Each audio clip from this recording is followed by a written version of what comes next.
A society once defined by its deep generational roots in the African interior is now distributing itself across global frontiers.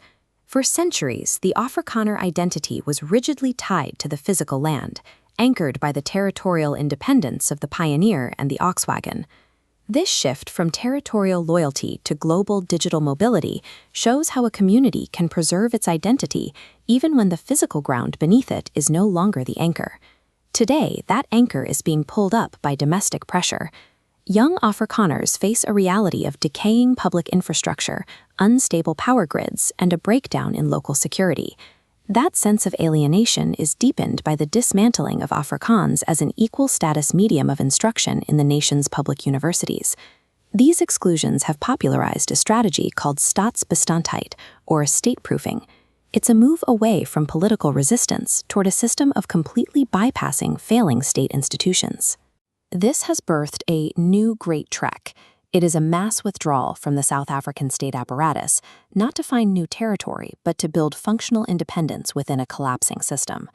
One major labor pipeline utilizes H-2A visas to send young men into the American agricultural heartland. They export a historical ethos of frontier problem-solving, the idea that a farmer always makes a plan, and apply it to highly mechanized foreign farms. These workers use precision agriculture and artificial intelligence to manage industrial-scale operations that are often far more advanced than the systems they left behind.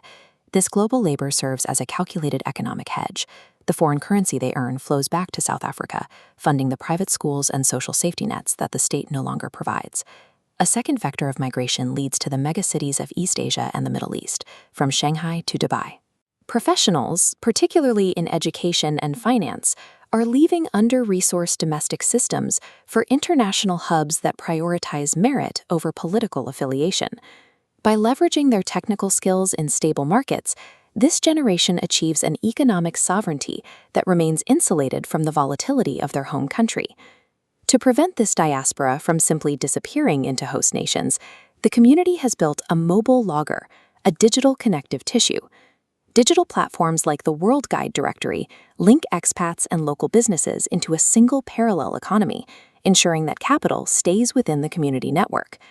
The capital moving through this global network is then funneled back to fund independent projects on South African soil. This diagram shows the result. Billions of rands in private crowdfunding have built an entire educational ecosystem, including the Soltech and academia campuses, that is shielded from government policy.